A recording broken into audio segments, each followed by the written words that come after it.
On 27th April, there was a protest, which is held by junior doctors in Norwich city centre. They hold this protest because the government reduced their wage.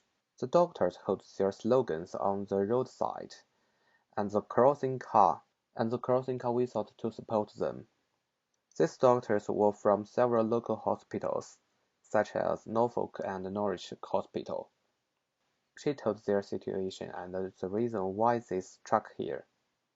So the reason why we're here today is because for the first time, junior doctors have stopped providing emergency cover, and currently hospitals are being staffed by consultants and staff grade specialists providing emergency care.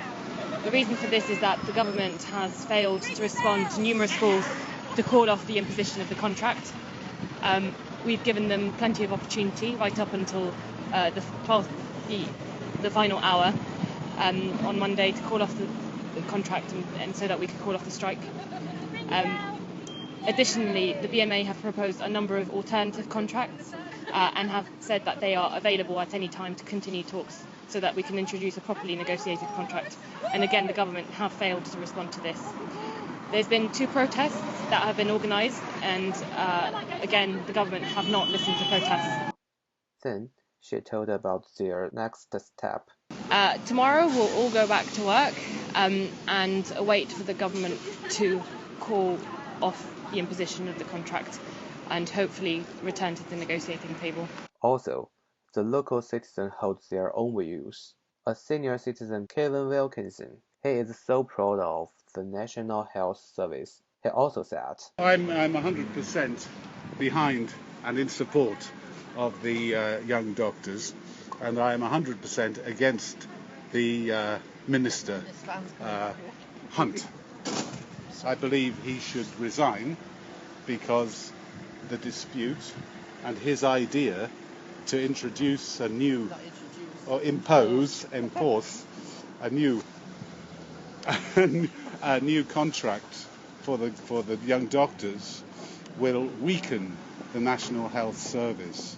And really, I believe that he, as part of the Conservative government, is preparing the National Health Service for sale to independent private businessmen. he believed the UK government should pay for the NHS. When the government says they don't have enough money, they're lying.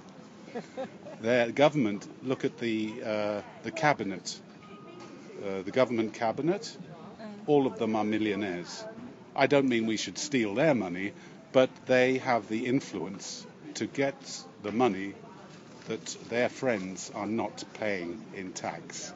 And the millionaires, the big businesses who don't pay enough tax, that is the money that should be paying towards the National Health Service. And when people escape tax, it don't care if it's not against the law is wrong. Change the law, they can do that. Steve Morphew, the councillor of Norfolk County Council, he believed this problem can be solved in the future, and he said, through our history, there have always been ways found of resolving intractable disputes, but it does mean that there needs to be a compromise, and that means that the government needs to be prepared to step back. the UEA journalist Harry from Norwich.